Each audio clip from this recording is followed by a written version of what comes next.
Hello candidates, आप high school में हैं तो आपका जो चैप्टर शुरू होता है वो रासायनिक क्रियाओं से शुरू होता है। 9th में आप लोगों के साथ थोड़ा ये हुआ कि आप लोगों को ज़्यादा केमिस्ट्री पढ़ने का मौका नहीं मिला, तो इसलिए हम इंट्रोडक्शन थोड़ा अच्छे से करते हैं। ये कि दिमाग में आपको केमिस्ट्री का फिगर बनाना है। केमिस्ट्री का फिगर कैसे बनता है? केमिस्ट्री का फिगर बनता है इस तरह से है कि सबसे पहले तो आपको ये समझना है कि इसमें हम लोग वो हर एक चीज़ पढ़ेंगे जो हम भौतिकता के आधार पर नहीं पढ़ेंगे, है ना।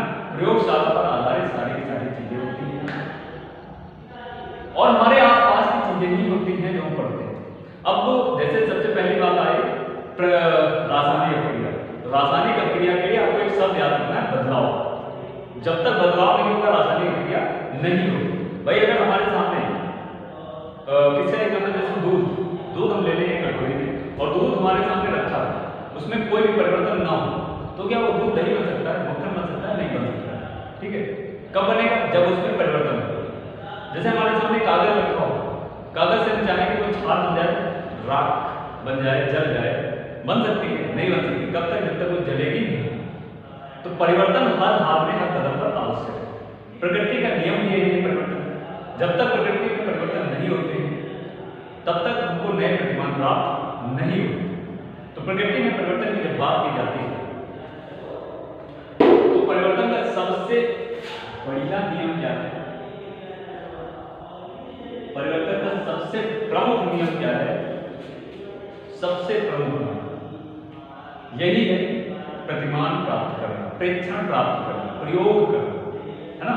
तो परिवर्तन को अगर देखा जाए मूलतः दो प्रकार से होते हैं। वैसे तो नाभिकीय परिवर्तन भी परिवर्तन है, लेकिन मूलतः दो प्रकार के होते हैं। एक तो आपका हो गया रासायनिक परिवर्तन, दूसरा हो गया भौतिक परिवर्तन। भौतिक परिवर्तन और रासायनिक परिवर्तन बहुत ही महत्वपूर्ण है समझने के हिसाब से। जैसे परिवर्तन की बात करेंगे आप तो सबसे पहले ये दिखाई जाती है भौतिक परिवर्तन, भौतिक परिवर्तन, और एक आया रासायनिक परिवर्तन। इन दोनों में अंतर क्या है?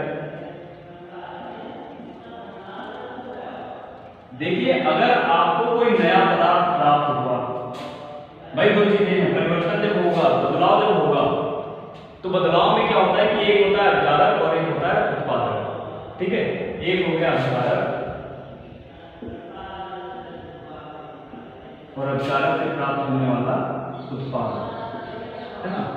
अगर अभिकारक परिवर्तन के पश्चात अगर अभिकारक अस्थायी रूप से परिवर्तित हो, पूर्ण रूप से परिवर्तित ना हो, अस्थायी रूप से परिवर्तित हो, तो उसे क्या कहेंगे? भौतिक परिवर्तन। कई कंडीशन है जब अस्थायी परिवर्तन। सबसे पहला जो इसका नियम है वो क्या है? अस्थायी परिवर्तन। दूसरी इसकी शर्त जो है वो क्या है कि कोई नया पदार्थ नहीं बनेगा, कोई नया पदार्थ नहीं बनता। और तीसरी शर्त क्या है? तीसरी शर्त ये है कि कुछ समय पश्चात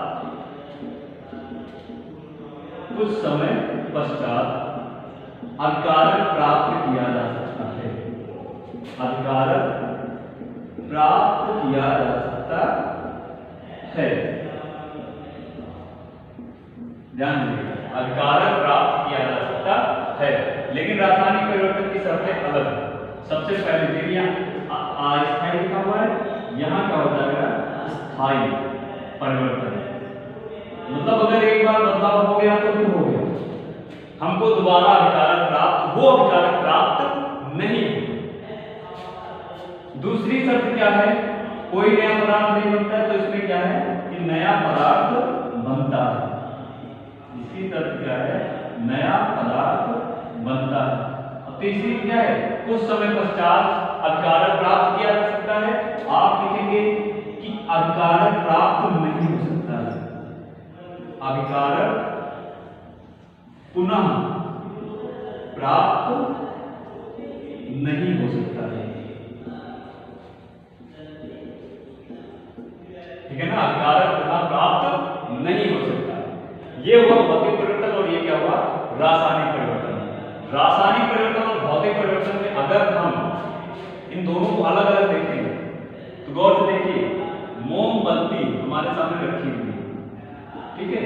मोमबत्ती में दो प्रक्रियाएं होती हैं। जब वो जलती है, मोमबत्ती का जलना जब होता है उसका क्या होता है, पिघलना होता है। लेकिन जब मोमबत्ती जलती है, जब मोमबत्ती जलती है तो किसी चीज का जलना, जो चीज जल जाएगी हमको वो दोबारा प्राप्त नहीं होगी, वो क्या होता है, रासायनिक परिवर्तन होता है। वो क्या होता है, रासायनिक परिवर्तन होता है मोमबत्ती का जलना। लेकिन मोमबत्ती का पिघलना, मोम पिघलकर फिर से मोम में परिवर्तित हो जाता है। और ये किस प्रकार का परिवर्तन है, भौतिक परिवर्तन। किस प्रकार का परिवर्तन है, भौतिक परिवर्तन।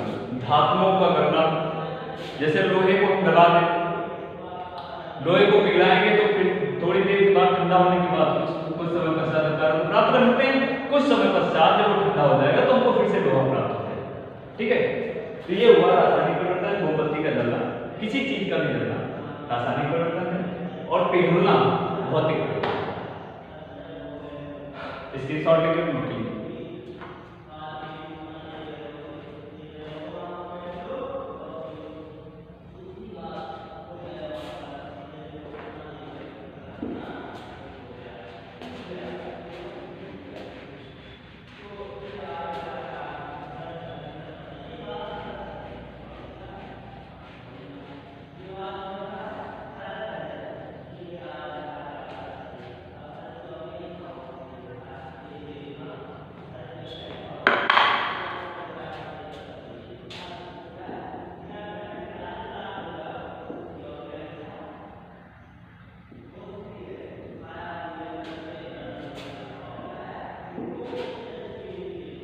रासायनिक अभिक्रिया, रासायनिक परिवर्तन के परिणाम स्वरूप, या आप ये कह सकते हैं कि रासायनिक अभिक्रिया जो है, रासायनिक परिवर्तन जो है वो एक निश्चित अभिक्रिया के माध्यम के परिणाम स्वरूप ही होती है। अभी जो रासायनिक परिवर्तन हुआ, जिस अभिक्रिया के माध्यम से हुआ, उसी अभिक्रिया को ही रासायनिक अभिक्रिया कहते हैं। जैसे हमने क्या किया कि हमने एक पत्थर लिया चुने का, है ना, पत्थर को हमने क्या किया, जला दिया। जलाने के लिए इसको जलाने के लिए वोटू की आवश्यकता नहीं है, क्योंकि ये जलता तो है नहीं। जलाने का मतलब इसको उच्च ताप पर गर्म कर दिया जाएगा। जब उच्च ताप पर गर्म कर दिया जाएगा तो इसमें से गैस निकलती है, वो होती है CO2 गैस प्लस CaO। अब अगर गौर से देखें तो ये क्या है, कैल्शियम कार्बोनेट, जो कि ठोस पदार्थ था। ये क्या बना, कैल्शियम ऑक्साइड, जो कि ठोस पदार्थ है। ये क्या है, गैस अवस्था में है। गैस अवस्था जब ठोस के जालक में होती है, यदि हम उसको गर्म करके बाहर निकाल देंगे तो वो दोबारा उसमें प्रवेश नहीं करेगी जब तक रासायनिक परिवर्तन न हो, है ना, रासायनिक क्रिया में। अब ये भौतिक परिवर्तन या भौतिक क्रिया के द्वारा इसमें प्रवेश नहीं कर सकती है। इसका मतलब ये है कि हम फिर से CaCO3 नहीं प्राप्त कर सकते हैं, और इस प्रकार की क्रिया को कहेंगे रासायनिक अभिक्रिया। इस प्रकार की क्रिया को क्या कहेंगे, रासायनिक अभिक्रिया, क्योंकि इसमें हम फिर से अधिकार प्राप्त नहीं कर सकते। रासायनिक परिवर्तन जिस अभिक्रिया के माध्यम से होता है उसी अभिक्रिया को कहते हैं रासायनिक अभिक्रिया। और रासायनिक अभिक्रिया जिस समीकरण के द्वारा लिखी जाती है, जिस समीकरण के रूप में लिखी जाती है, या जिस रूप में लिखी जाती है, उसी को कहते हैं क्या, रासायनिक समीकरण। रासायनिक समीकरण।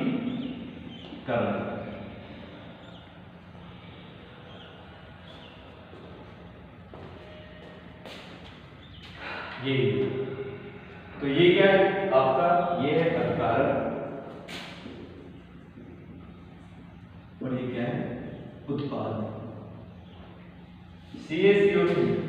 अब देखिए इसमें क्या है, कैल्शियम कितने हैं, 1, यहाँ पर कैल्शियम कितने हैं, 1, यहाँ पे ऑक्सीजन कितने हैं, 3, यहाँ पे ऑक्सीजन कितने, 2 है 3, यहाँ पे कार्बन कितने, 1, यहाँ पे कार्बन कितने, 1। ठीक है, यही है द्रव्यमान संरक्षण का नियम। परिवर्तन हुआ, रूप में परिवर्तन हुआ, रूपांतरण हुआ, लेकिन उनके तत्वों में, किसी तत्वों के द्रव्यमान में किसी प्रकार का कोई परिवर्तन नहीं हुआ। यही द्रव्यमान संरक्षण का नियम। बाकी अब